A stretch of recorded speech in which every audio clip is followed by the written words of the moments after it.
momentum and total energy conserved in all type of collisions, यानी total energy किसी भी system की और मोमेंटम कंजर्व होता है ऑल कुलियंस में. However the kinetic energy is conserved only in elastic collisions. ठीक है, अगर सिर्फ काइनेटिक एनर्जी की बात करें that is conserved in elastic collisions. अब मैं आपको ये कैलकुलेशन खुद करके बताती हूँ. पहले जरा हम पढ़ लें कि वो इलास्टिक कुलियन इन वन डायमेंशन क्या कहना चाह रहा है. तो वन डायमेंशन से आपको समझ आ गई कि एक ही डायमेंशन में बॉल जा रहे हैं. ठीक है, सो अभी इन बॉल्स को मैंने एक्सप्लेन कर दिया. ठीक है, consider two smooth non rotating balls. अब ये सारी जो है ना कंडीशंस दे रहा है. एक तो स्मूथ है, एक नॉन रोटेटिंग है, of masses m1 and m2 moving initially with velocity v1 and v2 respectively, जिस तरह के आपको पहले बताया है. इन दी सेम डायरेक्शन, देखो ये भी इधर जा रहा है और m2 भी इधर जा रहा है. ठीक है, एक ही डायरेक्शन में. They collide and after collision move along the same strong straight line without rotation, यानी ये कोलाइड करते हैं और सीधा फिर इस स्ट्रेट लाइन की तरफ मूव करते हैं, मतलब रोटेट नहीं करते इधर उधर उधर. ठीक है, क्योंकि हमने नॉन रोटेटिंग बॉल्स लिए हैं. तो आफ्टर कुलियन v1 वाले की वेलोसिटी कितनी हो गई, v1 डैश, v2 वाले की v2 डैश, और अगेन वो सेम डायरेक्शन में ट्रेवल कर रहे हैं, सेम स्ट्रेट लाइन. ठीक हो गया. We take the positive direction of the velocity. ठीक है, पॉजिटिव डायरेक्शन अगर आप कोऑर्डिनेट एक्सिस लें तो पॉजिटिव डायरेक्शन ऑफ वेलोसिटी क्या होती है, पढ़ा हुआ ना आपने. We take the positive direction of the velocity and momentum to the right. ये अगर आप कोऑर्डिनेट एक्सिस भी लेते हैं तो पॉजिटिव इस साइड पे होता है, नेगेटिव इस साइड पे होता है. ठीक है, तो हम कह रहे हैं बॉल्स जो है वो positive direction of velocity and momentum right को जा रहे हैं. ठीक है, then by applying law of conservation of momentum. अब मुझे बताओ, law of conservation of momentum मैंने आपको पढ़ाया, उससे हमने क्या निकाला था, m1v1 plus m2v2 momentum of system before collision is equal to m1v1 dash plus m2v2 dash momentum of system after collision. ठीक हो गया. अब जरा उसने इस इक्वेशन में क्या किया है कि v1 और v1 डैश को एक तरफ कर लिया है, यानी m1 के सारे फैक्टर्स एक तरफ कर लिए हैं और m2 के सारे फैक्टर्स एक तरफ कर लिए हैं. ये m1 v1 है और इधर m1 v1 डैश है, तो ये इधर आके m1 v1 minus m1 v1 dash हो जाएगा. m1 अगर आप कॉमन निकाल लेंगे तो ये आ जाएगा v1 minus m1 into v1 minus v1 dash. ठीक, अब इधर सारे उसने राइट हैंड पे v2 का फैक्टर ले आया है, तो यहाँ m2 v2 डैश तो ऑलरेडी था. ठीक है, minus m2 v2, so it will be equal to m2 common निकाल लो into v2 dash minus v2. So this is your equation जो हमने law of conservation of momentum से ड्राइव की है, जो होता है कि law momentum of system before collision is equal to momentum of system after collision. तो ये इक्वेशन हमने law of conservation of momentum से ड्राइव कर ली है. So now next page. अभी हमने कहा था कि इलास्टिक कुलियन में kinetic energy and momentum conserved है. ठीक है, तो अब मोमेंटम कंजर्व तो हमने कर लिया. ठीक है, अब काइनेटिक एनर्जी को हमने करना है. अब मेरी देखो, kinetic energy of the system before कुलियन. अभी मैंने क्या बताया था, सिस्टम दो बॉल्स पे है, m1 m2. m1 की वेलोसिटी v1 है, m2 की वेलोसिटी v2 है. तो बॉल m1 की velocity before कुलियन kinetic energy before कुलियन कितनी होगी, हाफ m1 v1 स्क्वायर. और बॉल m2 की वेलोसिटी बिफोर कुलियन क्या होगी, हाफ m2 v2 स्क्वायर. तो total kinetic energy of the system before collision will be equal to half m1 v1 square plus half m2 v2 square is equal to half m1 अब after collision. Half m1 v1 that square whole m1 के लिए plus half m2 v2 that square whole m2 के लिए, और total combine होकर this is the kinetic energy of the system after cooling. अब half in सब में से कॉमन लेके आप कैंसिल कर दो, तो उसी तरह जैसे पहले किया है m1 के सारे फैक्टर एक तरफ करोगे तो आपके पास आ जाएगा m1 into v one square minus v one that square is equal to m2 के फैक्टर सारे एक तरफ करोगे तो आपके पास आ जाएगा m2 into v two that square minus v two square. आपको पता है एक फार्मूला होता है a square minus b square is equal to a minus b into a plus B.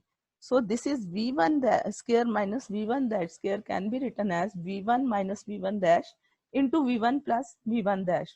ठीक है, m1 इंटू इसको आप a square minus b square लगा लो, इसी तरह m2 इंटू इसको a square minus b square लगा लो, तो ये आ जाएगा v2 dash minus v2 into v2 dash plus v2।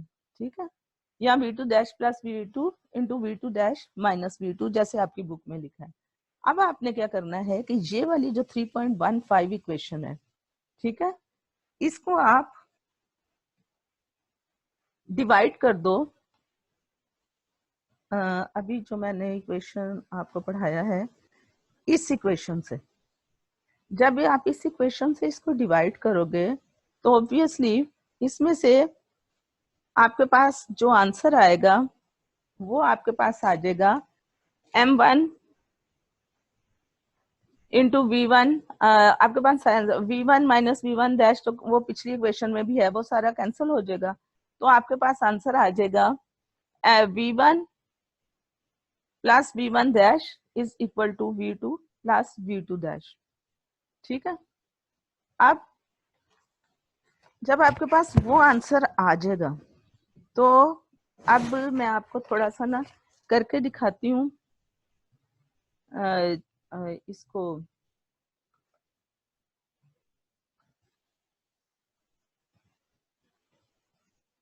ये देखें, जो इक्वेशन आपकी आई है ना law of conservation of momentum से, और फिर हमने उसको जरा थोड़ा सा मॉडिफाइड फॉर्म में लिखा, वो आपकी इक्वेशन है m1 into v one minus v one dash, ठीक है, is equal to m2 into v two dash minus v two. ये आपकी इक्वेशन नंबर 1 है। दूसरी law of conservation of energy से आई है, और वो इक्वेशन आपके पास आई है m1 into v one plus v one dash into v one minus v one dash, ठीक है, is equal to m2 into v two dash plus v two into v two dash minus v two. ठीक है, इस equation को 2 को अगर मैं 1 से डिवाइड करूं, ठीक है, तो मैं 1 को इसके नीचे लिख देती हूँ, डिवाइडिंग 2 बाय 1। आप एक स्टेप अलग से कर लीजिएगा, मैं इसको लिख रही हूँ इस तरह, ठीक है, ताकि आपको समझ आ जाए। v2 dash minus v2 into m2, यानी इस इक्वेशन को मैंने इससे डिवाइड कर दिया। ये कैंसिल हो गया, ये कैंसिल हो गया, क्या रह गया आपके पास v1 plus v1 dash is equal to v2 dash plus v2, velocity. ठीक हो गया। अब ये v1 क्या है, ये है velocity of ball 1 before collision, v1 dash velocity of ball 1 after collision, v2 dash velocity of ball 2 after collision, and v2 is velocity of ball 2 before collision।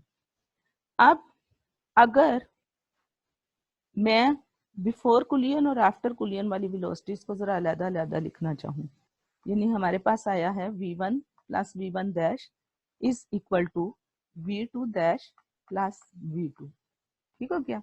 मैं चाहती हूँ मैं जो है ना बिफोर कुलियन और आफ्टर कुलियन अलग, तो बिफोर कुलियन ये देखें v1 minus v2 is equal to v2 dash minus v1 dash. अब अगर मैं इसको इस तरह लिखना चाहूँ, यानी मैं चाहूँ कि ये जो v1 डैश है ना ये पहले लिख लूँ, तो मुझे नेगेटिव कॉमन लेना पड़ेगा, ठीक है, and this is equal to यानी इसमें से अगर मैं नेगेटिव कॉमन ले लूँ तो फिर जैसे ये v1 माइनस v2 है ना, ये v1 dash minus v2 dash आ जाएगा। अब दोबारा हम न्यू शेयर की तरफ चलते हैं, मैं दिखाऊं आपको, तो आपकी बुक में लिखा हुआ है, ये देखिए, ठीक है, इसको पढ़ें। We note that before collision, v1 minus v2 is the velocity of ball 1 relative to the second ball. Similarly, v1 यानी अभी जो मैंने लिखा था v1 minus v2, this is the velocity of first ball relative to the second ball. And similarly, v1 dash minus v2 dash जो अभी मैंने find out किया है, ठीक है, v1 dash minus v2 dash अभी मैंने ये फाइंड आउट किया है ना, ये ठीक है। This is the velocity of first ball with respect to second relative to second ball after collision. It means अब इसमें आ रहा है नेगेटिव साइन, ठीक है। सो नेगेटिव साइन क्या शो कर रहा है? It means that relative velocities before and after collision has the same magnitude but are reversed after the collision. In other words,